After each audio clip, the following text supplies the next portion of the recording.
My guests this week have never been shy about telling others just what they think of them. Douglas Murray hotly defends his right to be right-wing and has been so critical of Islamic fundamentalism that he once needed a police guard. Francis Beckett is a historian and playwright who writes about retirement. His father was interned during the war as a fascist sympathiser. Lynette Burrows is the author of The Fight for the Family. She's a mum of 6 and runs a school at the bottom of her own garden. But let's stick with teachers' ability to teach sex education. Douglas, Francis has described the way that Lynn has described sex education teaching as ghastly.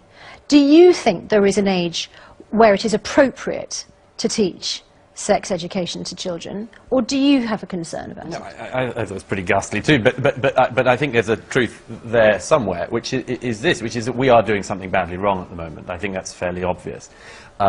With the highest teenage pregnancy rates and so on, obviously it's not working, and I would just say that the answer that tends to be come up with is that therefore you should simply teach it earlier and earlier and earlier. I don't think it's the stage at which you teach sex education. I think it's what you're teaching and how well you're doing it that matters, and I think it's significant. So if we look at the comparison with the Netherlands, where sex education can start as young as 4, it can, but it very often doesn't. And the average age at which young people engage in sexual activity is higher than over here, and their teen pregnancy rate is much lower. Is that, you think, not because of the age, but because the Netherlands gets it right with the content? I think they get it right with the content in their society. The societies are obviously different. The Dutch society, for all sorts of reasons, has different tolerances, different laws than we do, and you have to adapt them to your own situation. But in Britain, we are obviously getting something wrong, and we have to change that. But I think simply bringing it forward obviously isn't the answer, nor is the answer that schools shouldn't teach anything about sex to any children. That's ridiculous. Douglas, this is,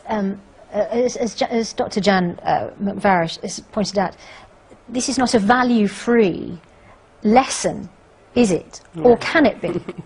It can be, but under pretty broad terms. I mean, first of all, the simple biology, as it were, it should be taught as biology, as far as I can see, and you leave that till the stage at which they can understand that and what's more, need to know about that. And I think there's the importance of the need to know basis, as it were. I think the reason why a lot of people are worried about 4-year-olds or 5-year-olds being taught sex education is because they think, why do they need to know at that age?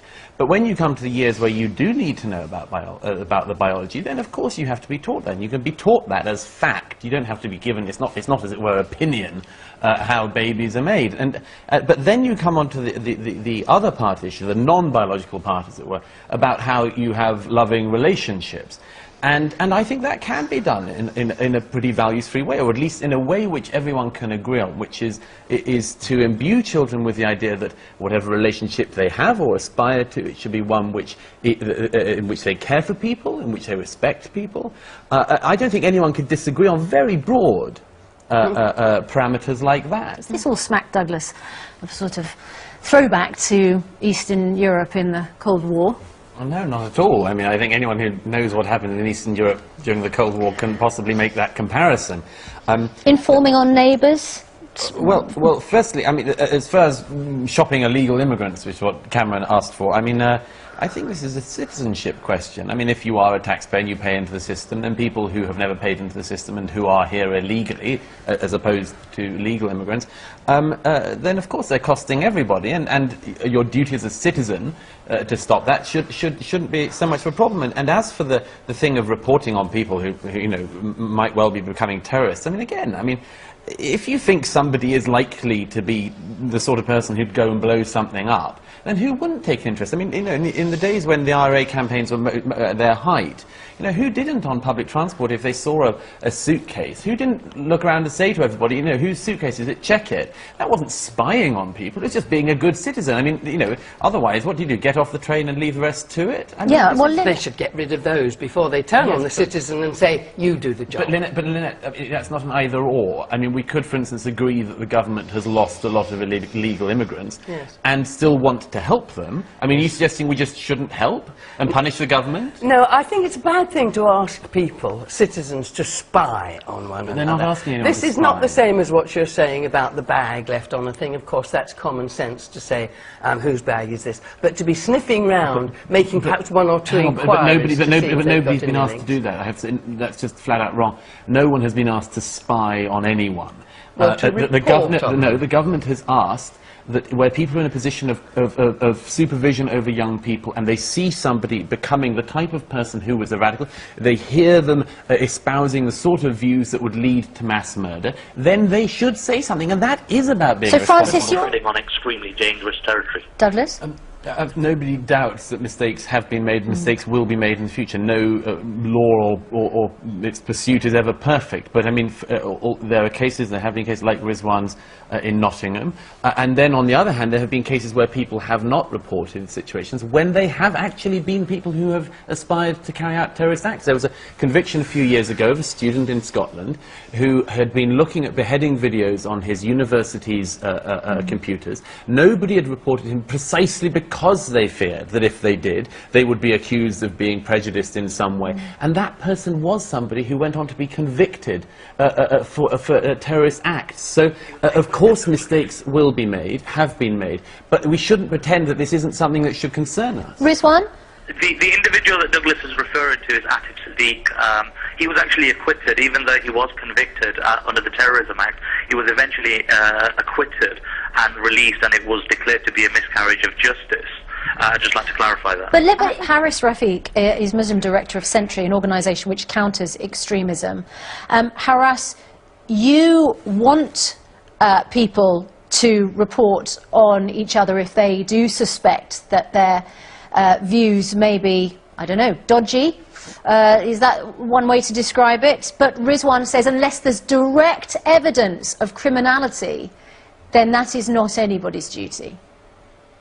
I think the government alluding to the when it's talking about the prevent review, it's actually alluding to tackling the motivation that drives somebody to carry out terrorist attacks. If we don't do that, we might as well all go home and pack up and do nothing. Actively in universities, there are organisations that are promoting the hate speakers and preachers who are actually promoting things like killing homosexuals, suicide bombings which are theologically justified, people who are in favour of domestic violence and attacks on British troops. And if we don't tackle the motivation behind the things that drive the pathways to somebody being radicalised to terrorism, we're actually going to have more problems. And I think herein lies one of the key problems. We're not talking about thought police, and we're not talking about motivation, and we're not talking about opinion. We're talking about organisations in universities where students, at least half a dozen ISOC members, have either been charged or waiting to be charged for terrorism. And we have preachers who are practising and preaching on campus without being challenged. And that's what I think we need to do. Okay, Francis? But you don't need to spy on people in order to expose that sort of thing. If somebody writes that they think every man ought to beat his wife up, well, you don't actually need a spy to say, hang on, there's something very difficult here. What we're talking about is where you suspect something, where, for example, as with the person we were talking to a few moments ago, he simply downloaded some material for research purposes that might have been downloaded by somebody with malign intent, and that was what got him into trouble. That seems to me the danger in what you're saying. Can I just ask you a question then? If we have preachers that are coming on campus and saying that women should be beaten, that saying that attacks on British troops are justified, and saying to people, young Muslims, vulnerable Muslims, without being challenged, that if you don't believe in these views, you're not a Muslim, what should we do about it? Those preachers, those preachers, yes. I mean, nobody is arguing that you leave those preachers alone. Nobody's arguing that you don't report those preachers. What we're arguing is that the students that they talk to must be presumed innocent, and and we shouldn't be trying to turn. Just let me finish the sentence. We shouldn't be trying to turn their lecturers into police spies over them. I think that people, after going, sitting in on these lectures or on these speeches, if they start espousing the same views, we need to do something. If we don't, we're going to see other underpants bombers. We're going to see other people blowing themselves up on the streets of London. And what you're suggesting is that once we have people espousing similar views to these preachers, that we just sit back and do nothing. Douglas? I think that's complete nonsense, and we have to do something about it. All right. Harris, thank you. I absolutely agree with Harris on this. I mean, the point is this. Everyone's got themselves into a pickle on this particular issue because it's to do with Muslim students. But just turn it around for a moment. Imagine if a society at a university routinely, week in, week out, invited members of the BNP as the only spokespeople to students on campus. Not as one point of view, not even as one challenged point of view, but the only people. Now, the BNP happens to be a legal organisation, as some of the preachers are. But they're also, as everyone knows, a vile, bigoted, racist organisation. But we would absolutely report people who were preaching racist speeches on campus, and we should do it in this case too. But people are scared about tackling this because it happens to be racism coming from Muslims. Since the government caused this whole problem with a very unthought out results of mass immigration, it's up to them to get it right, not to turn on the citizen and say, you get it right. It's almost impossible job. Douglas, I can see you. As I say, it's not an either-or. Both the government can improve its own record and individuals can play their part as well. But just quickly, this is actually about laws that are already in place being broken. There are laws in this country against incitement. And when there are people speaking at campuses like the one Abdul Muttalib was at University College in London, when there are people who are known breakers of that law, known inciters of murder of ethnic and sexual minorities, then that cannot be something which people turn a blind eye to, because they're turning their eye to the Douglas, law. you are in the unique position in this studio in that you know the individuals involved.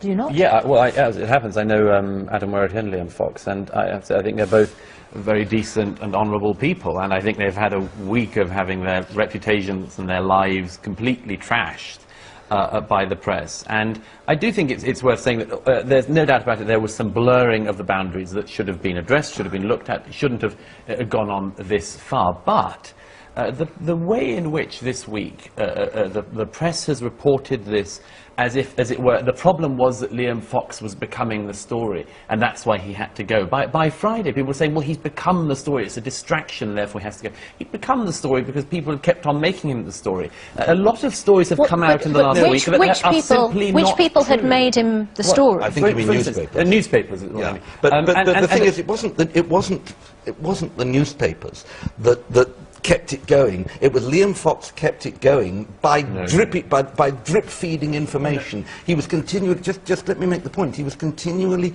giving as little information as he could. He said boundaries have been blurred. Not I blurred boundaries, but boundaries have been blurred. Well, there should be exactly the same rule. It would be no good for a rata to go along to court and say, well, actually, the boundary was blurred between my television set and that television set. But the point is, first, most of the things that have been claimed this week have not been proved. Most of them will not be proved. There have been a lot of sheer speculation thrown out in this case. But look, the point I would make is this: we do, as a country, have to make some decisions about what we expect from our politics and how it's meant to be run. Do you think anything? Do you think anything went wrong here?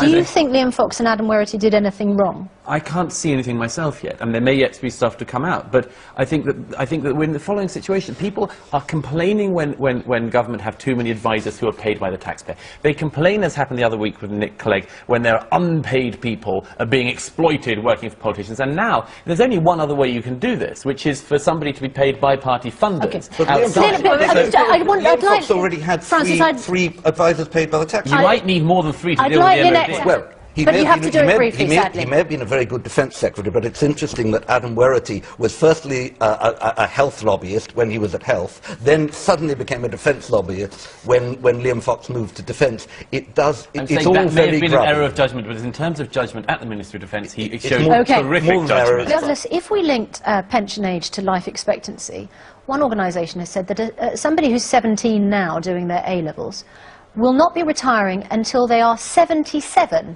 in the year 2071. I could believe that, absolutely. And would that be a good thing? It may just be fact. It'll just be something we'll have to find a way around. Neither good nor bad, just events will make sure it happens. Look, I mean, when the welfare state started, most men were expected to live roughly, I think, a year over their retirement age. And now it's around 15 years plus. This has been a huge change in the welfare state and the welfare state model, and in the model of how we live our lives. And, you know, the fact is just that economically we won't be able to pay for more and more people living longer and having more and more years of retirement. I mean, in America, by 2030, the number of people who are in retirement will have doubled, but the number of people in work will have only gone up by 18%. You can't support the retirees on that.